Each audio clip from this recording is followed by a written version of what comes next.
Record check कर लो, मैं आज तक एक फाइट नहीं आ रहा।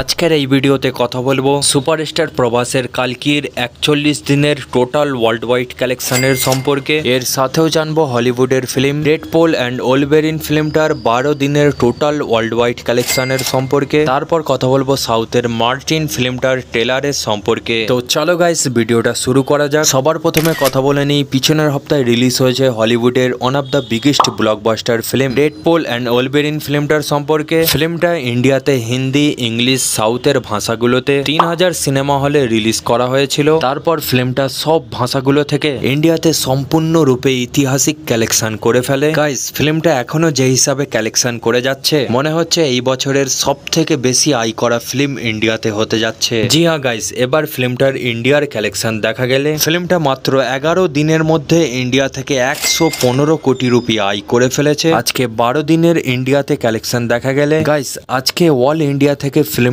3,50,00,000 টাকা আয় করছে। এরই সাথে ফিল্মটার 12 দিনের India net collection 118,50,00,000 rupee, India gross collection 137 কোটি রুপি। জি হ্যাঁ গাইস, এবার ফিল্মটার ওয়ার্ল্ড ওয়াইড কালেকশন শুনলে আপনার মাথা ঘুরে যাবে। ফিল্মটা মাত্র 12 দিনের মধ্যে টোটাল ওয়ার্ল্ড ওয়াইড কালেকশন করে 7,870 কোটি রুপি।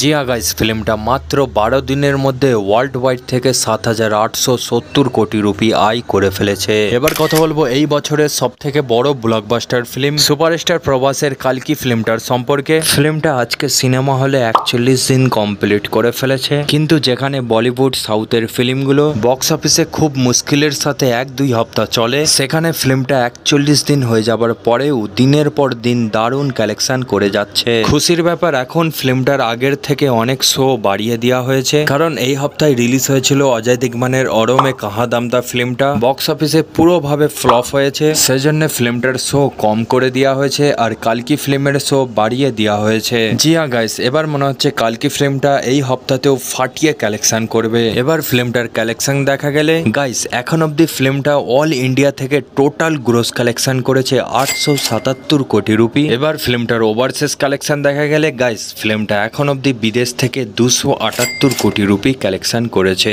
এরই সাথে কালকি ফিল্মের 41 দিনের টোটাল ওয়ার্ল্ড ওয়াইড কালেকশন 1155 কোটি রুপি। জি হ্যাঁ গাইস, ফিল্মটা 41 দিনের মধ্যে ওয়ার্ল্ড ওয়াইড থেকে 1155 কোটি রুপি আয় করে ফেলেছে। এবার কথা বলবো এই বছরে 11ই অক্টোবর রিলিজ হতে যাচ্ছে মার্টিন ফিল্মটার সম্পর্কে। ফাইনালি ফিল্মটার ট্রেলার রিলিজ করে দেওয়া হয়েছে। সব থেকে বড় খুশির খবর হচ্ছে গাইস এই ফিল্মটাকে বাংলা ভাষাতে রিলিজ করা হবে। এবার ফিল্মটার ট্রেলার দেখা গেলে ফিল্মটার 2 মিনিট 8 সেকেন্ডের ট্রেলারে ভরপুর অ্যাকশন আর মারপিট দেখানো হয়েছে, কিন্তু ট্রেলারটার মধ্যে কোনো ডায়লগ বা আকর্ষণীয় কিছু কথাও শোনা যায়নি। যাই হোক, একদিকে কিন্তু ফিল্মটার বিএফএক্স অ্যাকশন মারাত্মক লেভেলের হয়েছে। গাইস ট্রেলারটা দেখে আমার মনে হচ্ছে কান্নাডা সিনেমার KGF 2 ফিল্মটার পর মার্টিন ফিল্মটা সেকেন্ড হাইয়েস্ট গ্রোসিং ফিল্ম হতে পারে। জি হ্যাঁ গাইস, এখন শুধু ফিল্মটা রিলিজ হবার অপেক্ষা। আপনারা এই ফিল্মটার বক্স অফিস কালেকশন আপডেট জানার জন্য আপনাদের চ্যানেল বাংলা রিভিউকে সাবস্ক্রাইব করে আমাদের পাশে থাকবেন। আর গাইস ভিডিওটা যদি ভালো লাগে অবশ্যই একটা লাইক করবেন।